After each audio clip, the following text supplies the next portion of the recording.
mollarimiz qovush qaytaryapti. Aynan ratsionni yegan ratsionimizni xom kelchaklar bilan ta'minlanganligini baholash uchun albatta qovush qaytarishni sanashimiz kerak. Tinim davri bor dedik-a, keyin bolamiz sog'in davri. Tinim davrida qanaqa bo'lish kerak? Ya'ni axlati va albatta qovush qaytarish bilan bog'lanadi. Qovush qaytarish qanday?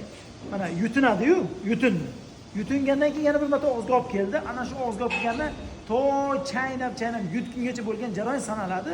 Shu tinim davrida 65 bilan 75 oralig'i bo'lishligi optimal holat. Endi ko'plar aytadi 60 bilan 70 deydi. Mana o'zim sizga bitta tavsiyam 65 bilan 75 oralig'i bo'lsin. Shunda xom kelchatka bilan yaxshi ta'minlangan bo'ladi.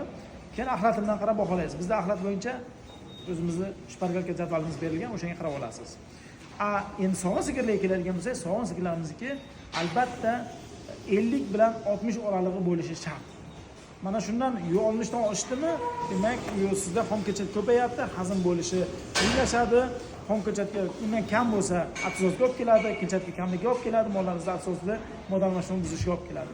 Shu narsalarni sanab turish har kuni deysa vaqtingiz bo'lganda uni ratsionni qaynatib, vaqtingiz ajratib o'tirish shart emas. Hech bo'lmasa shunga vaqt ajratib, bir marta ratsionni aralashganlikni baholaysiz, bir marta qo'sh qaytarish baholaysiz, axlatga qarab qo'yasiz.